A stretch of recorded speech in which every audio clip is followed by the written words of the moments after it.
Ստրուկի տղան ու զիմիրիկ թռչունը։ Կիրգիզական հեքիաթ։ Ժուկով ժամանակով մի խան է լինում։ Այդ խանը մի հիասքանչ թռչուն է ունենում, զիմիրիկ անունով։ Ամեն առավոտ այդ թռչունը խանին հայտնում է, թե արար աշխարհում ինչեր են լինում։ Օրերից մի օր զիմիրիկ թռչունը անհետանում է։ Վշտացած խանը իր ջիգիտներին ուղարկում է, որ 4 կողմը ոտքի տակ տան ու իր թռչունին գտնեն բերեն։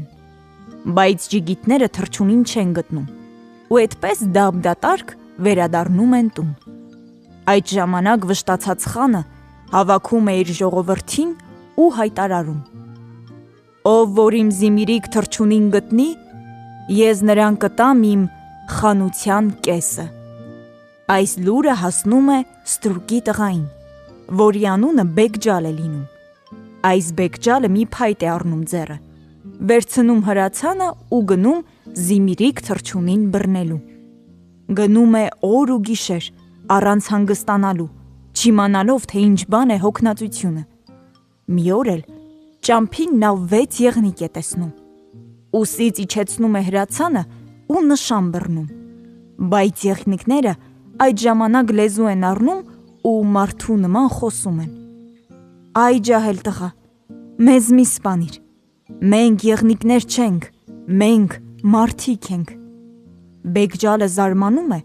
ու հրացանը ցած իջեցնում։ «Իսկ էդ ինչպես եք եղնիկ դարձել»։ Հարցնում է նա։ Եվ եղնիկները Բեգջալին պատմում են. «Մենք էլ մի ժամանակ գնում էինք այս ճանապարհով։ Էստեղից քիչ հեռու մի մեծ սպիտակ յուրտ տեսանք։ Մտանք յուրտը, բայց ներսում շունչ կենդանի չկար։ Նայենք ու ինչ տեսնենք։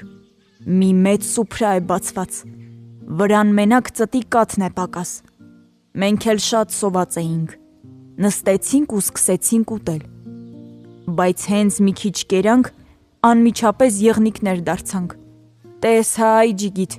դու են յուրտը հանկարծ չմտնես, էդ ուտելիքից բերանդ չդնես, թե չէ դու էլ մեր բախտին կարժանանաս»։ Բեգջալը ուշադիր լսում է եղնիկներին ու շարունակում իր ճանապարհը։ Տեսնելով սպիտակ յուրտը, նա ներս է մտնում։ Յուրտում իսկապես որ շունչ կենդանի չի լինում, իսկ մեծ սուփրայի վրա միայն ծտի կաթն էր պակաս։ Բեգջալը չի դիմանում համեղ կերակուրների տեսքին ու մի պահ մոռանում է եղնիկների պատմածը։ Հենց որ Բեգջալը նստում է թաղիքի վրա ու ձեռքը ուտելիքին մեկնում, որտեղից որտեղ հայտնվում է մի փառավ ջադու, մի բուռ հող է վերցնում և անեծքի ինչ-որ խոսքեր շշնջալով շպրտում է տղայի դեմքին։ Բեգջալը անմիջապես քարայծ է դառնում։ Քարայծը դուրս է թռչում յուրտից ու փախչում, ուր որ աչքը կտրի։ Էսպես շատ է գնում, թե քիչ ու հասնում է մի ճերմակ ապարանքի։ Կանգ է առնում հենց ճանապարհի մեջտեղը։ Այդ ժամանակ ապարանքից դուրս է գալիս մի գեղեցիկ աղջիկ և տեսնելով քարայծին, ինքն իրեն մտածում է. «Սա կենդանի չէ, այլ մարդ է, ով գիտի իմ չար մայրը այս խեղճին քարայծ է դարձրել»։ Աղջիկ այդ ժամանակ մի բուռ հող է վերցնում, աղոթքի ինչ-որ խոսքեր է մրմնջում ու հողը շպրտում քարայծի վրա։ Այդ ժամանակ Բեգջալը անմիջապես նորից մարդ է դառնում։ Աղջիկը գեղեցիկ տղային ապարանք է հրավիրում ու մի լավ հյուրասիրում է։ «Քեզ ի՞նչը ստիպեց գնալ էսպիսի վտանգավոր ճանապարհով»։ Հարցնում է աղջիկը։ Բեգջալը պատմում է կախարդական թռչուն զիմիրիկի անհետանալու մասին ու իր պատմությունը վերջացնելով աղջկան խնդրում է. «Խնդրում եմ, օգնիր գեղեցկուհի, որ էդ թռչունին գտնեմ ես»։ «Ես գիտեմ, թե որտեղ է զիմիրիկ թռչունը», պատասխանում է աղջիկը, «բայց նրա մոտ շատ դժվար է հասնելը։ Էստեղից մի նեղ արահետ է սկսվում։ Եթե այդ արահետով գնաս, դա քեզ մի մեծ բարդու մոտ կտանի, որի կատարը մինչև երկինք է հասնում։ Այդ բարդու կատարին մի մեծ սև թռչուն, որ Ղարաղուշ է կոչվում, իր բույնն է հյուսել և ամեն տարի ձագ է հանում, բայց ամեն անգամ միաչքանի մի վիշապ վեր է բարձրանում և ուտում ձագերին։ Այ եթե կարողանաս վիշապին սպանել, կկարողանաս և ճանապարհը շարունակել։ Բարդուց այն կողմ մի լեռնանցք կա, որտեղից 100 տարում հազիվ կարողանաս անցնել։ Լեռնանցքից այն կողմ թավ անտառն է, որը 90 տարում հազիվ կտրես։ Անտառից այն կողմ կհանդիպես մի ծովի, որը կանցնես 80 տարում։ Ինչ ուզում է լինի, ես պետք է գնամ, համառ պատասխան է տալիս Բեգջալը։ Քաջ տղան դուր է գալիս աղջկան, և աղջիկը որոշում է օգնել։ Թե որ որոշել ես գնալ, ուրեմն էսպես կանես, ասում է աղջիկը։ Երբ կհասնես մեծ բարդուն, անպայման թաքնվիր։ Հենց որ վիշապը հայտնվի ու սկսի բարդու վրա բարձրանալ, կրակիր նրան։ Բայց տես հա, լավ նշան բռնիր, աշխատիր ուղիղ գլխին խփել։ Թե որ վրիպես, հաշվիր, որ վերջդ եկել է։ Մյուս օրը կթռչի կգա սև հսկա թռչունը, կտեսնի, թե իր համար ինչ բարի գործ ես կատարել, ու քո լավության փոխարեն ուր ուզես քեզ կտանի։ Բեգջալը շնորհակալ է լինում աղջկան, հրաժեշտ է տալիս ու նորից ընկնում ճանապարհ։ Մի քանի օր հետո նա հասնում է մեծ բարդուն, մոտերքում մի փոս է փորում ու թաքնվում մեջը, հետո սպասում է, թե երբ է գալու վիշապը։ Երրորդ օրը Բեգջալը սուլոց ու ֆշշոցի ձայն է լսում։ Ահա, գալիս է վիշապը։ Նրա բաց երախից կրակ է ժայթքում, իսկ ռունգերից քուլա-քուլա ծուխ էր ելնում։ Վիշապը փաթաթվում է բարդու բնին ու սկսում է վեր սողալ։ Բեգջալը երկար նշան է բռնում,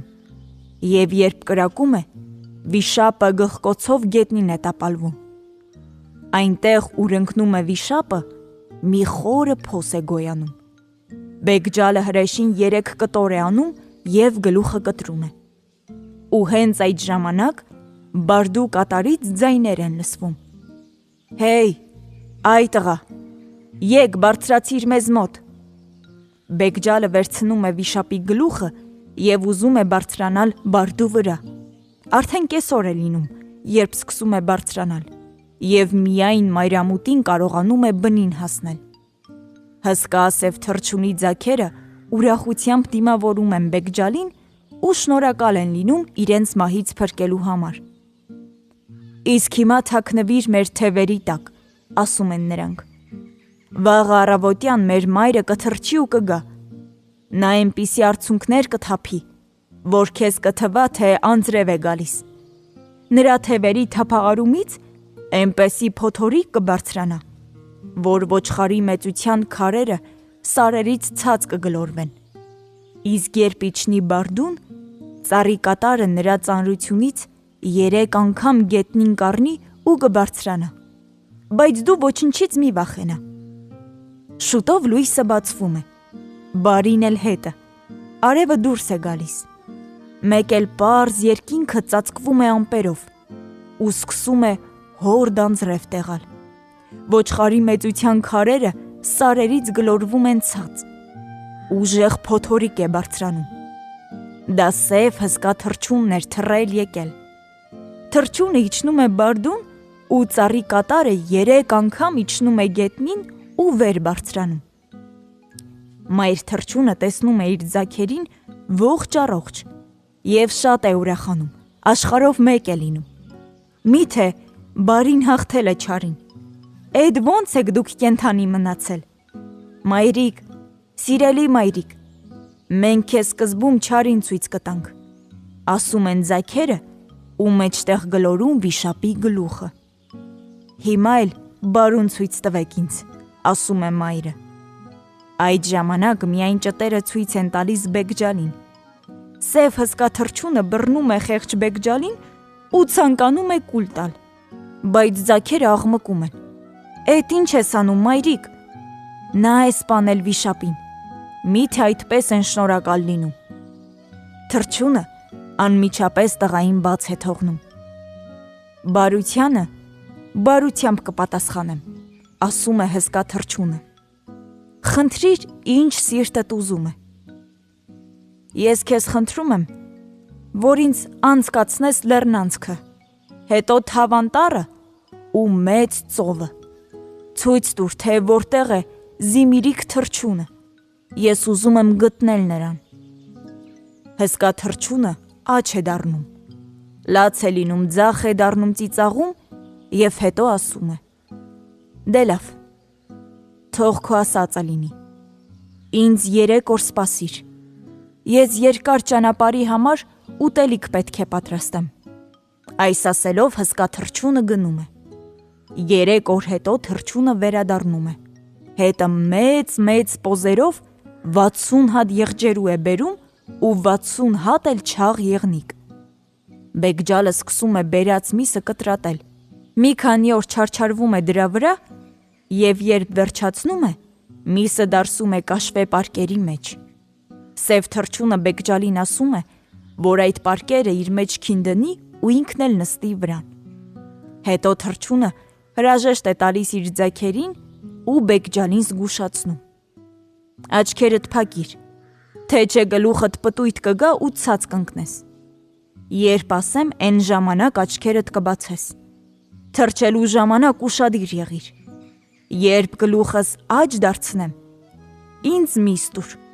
հետո ձախ դարձնեմ, ջուր տուր։ Եվ Բեկջալին մեջքին առած, թռչունը բարձրանում է օդ։ Երբեմն հսկա թռչունը ցածրից է սավառնում և Բեկջալին թույլ է տալիս աչքերը բանալ։ Երբ գլուխը աջ է դարձնում, տղան նրան միս է տալիս, իսկ երբ ձախ է դարձնում, ջուր է տալիս։ Մի անգամ հսկա թռչունը տղային ձայն է տալիս. Բեկջալ, աչքերդ բաց արա ու նայիր ցած։ Բեկջալը աչքերը բացում է, նայում ցած ու ասում. Երկիրը ոչխարի փարախի նման փոքր է երևում։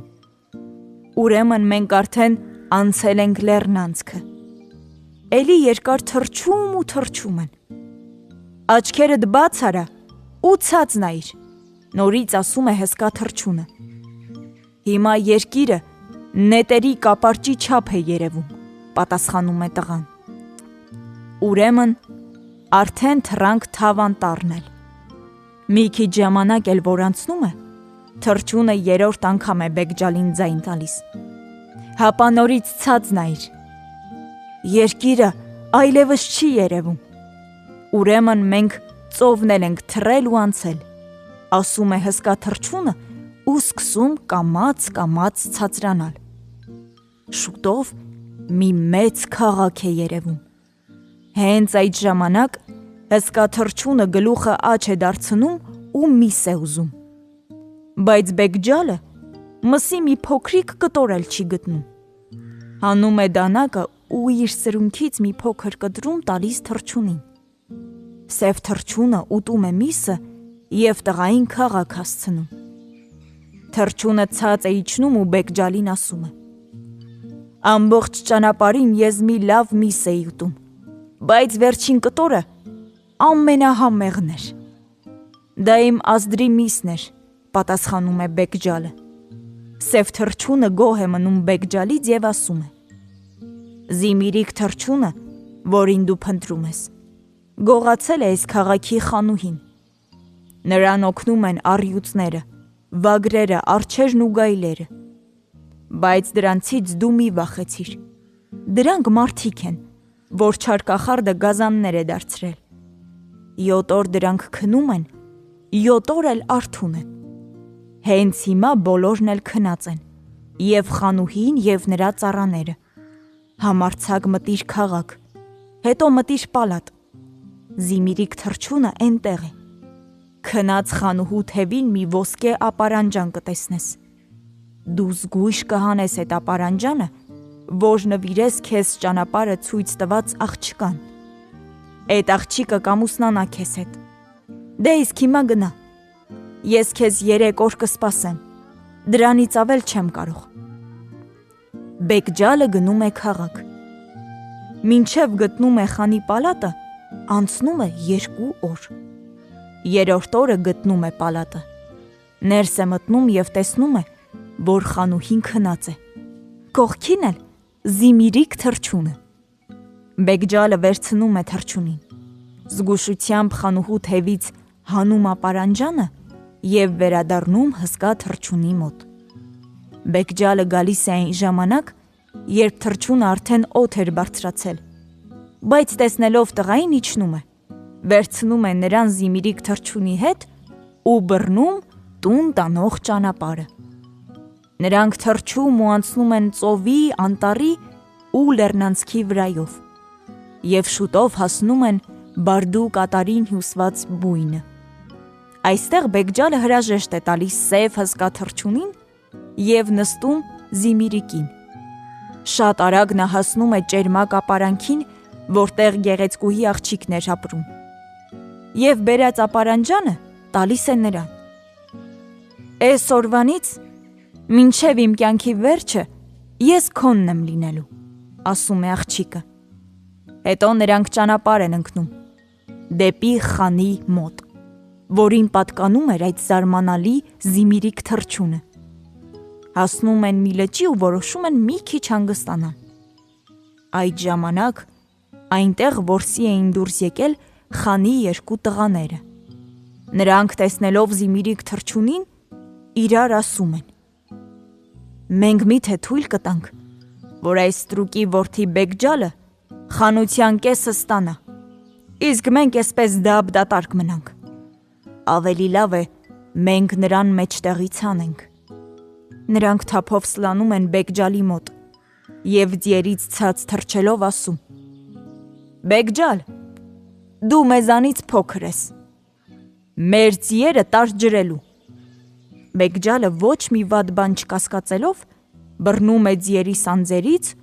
ու գնում դեպի լիճը։ Խանի տղաները թաքուն գնում են նրա ետևից ու հրում գցում ջուրը։ Նրանք մտածում են հարսնացուին էլ վերջ տալ, վախենալով, որ սա կմատնի իրենց։ Բայց խանի տղաները հենց մոտենում են աղջկան, սա իրեն գցում է ջուրը ու անմիջապես մի ճերմակ ու սիրուն կարապ է դառնում։ Խանի տղաները ճանկում են զիմիրիկ թռչունին ու սլանում իրենց հոր մոտ։ Խանը հենց տեսնում է իր սիրելի կորած թռչունին, շատ է ուրախանում, աշխարհով մեկ է լինում, հավաքում է ամբողջ ժողովրդին, մի մեծ կերուխում է սարքում, հետո էլ հայտարարում, որ տղաներին է տալիս երկու հարևան քաղաքների իշխանությունը։ Զիմիրիկ թռչունին էլ դնում են իր հին տեղը, բայց թռչունը ամբողջ ժամանակ լուռ է մնում։ Ամեն օր խանը հարցնում է, թե ինչ լավ կամ վատ բաներ պիտի լինի աշխարհում, բայց զիմիրիկ թռչունը համառորեն լռում էր։